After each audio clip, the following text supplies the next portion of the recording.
استغفر الله العظيم. استغفر الله العظيم. استغفر. السلام علیکم ورحمۃ اللہ وبرکاتہ.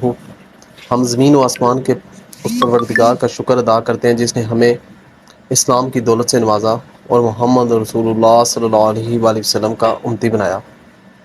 میں youth social welfare society Mandra کا خادم اسد محمود آپ تمام لوگوں کو مبارکباد پیش کرتا ہوں.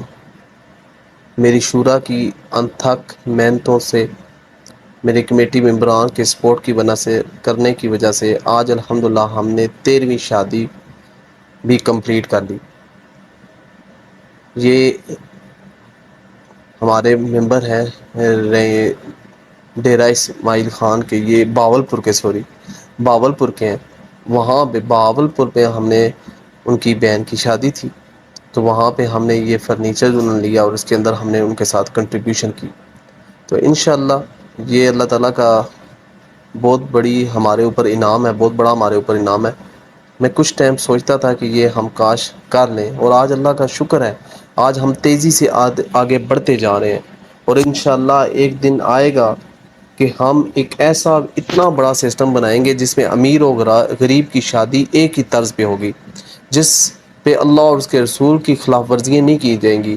آج الحمدللہ میرا خواب تھا کہ ہم لوگوں کو کس طریقے سے خرافات سے دور کر سکیں.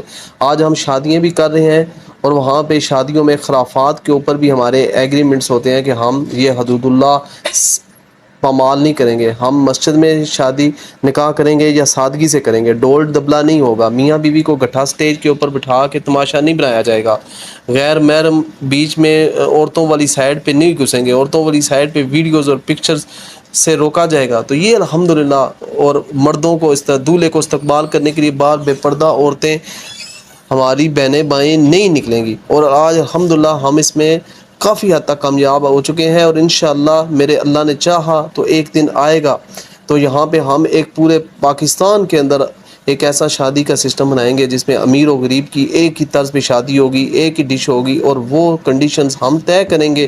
اور پھر انشاءاللہ جب ہماری پرفارمنس الحمدللہ دن بدن بہتر ہوتی جا رہی ہے تو وہ ہم کرتے جائیں گے. لوگ مجبور ہوں گے ہمارے ساتھ شامل ہوتے ہوئے، اور پھر وہ اپنی ساری خرافات کو چھوڑیں گے. اور انشاءاللہ ہم اس ملک میں امن و امان کے لیے کام کرتے رہیں گے، چھوٹے لوگوں کو سپورٹ کرنے کے لیے کوشش کرتے رہیں گے، اور اس ملک کو امن کا گہوارہ بنائیں گے. آئیے ہماری ٹیم کا حصہ بنیے اور ہم اس ملک کی تقدیر انشاءاللہ بدلیں گے. اس ملک کو دنیا کا سب سے خوبصورت، پیارا، پرامن ملک بنائیں گے. السلام علیکم ورحمۃ اللہ وبرکاتہ.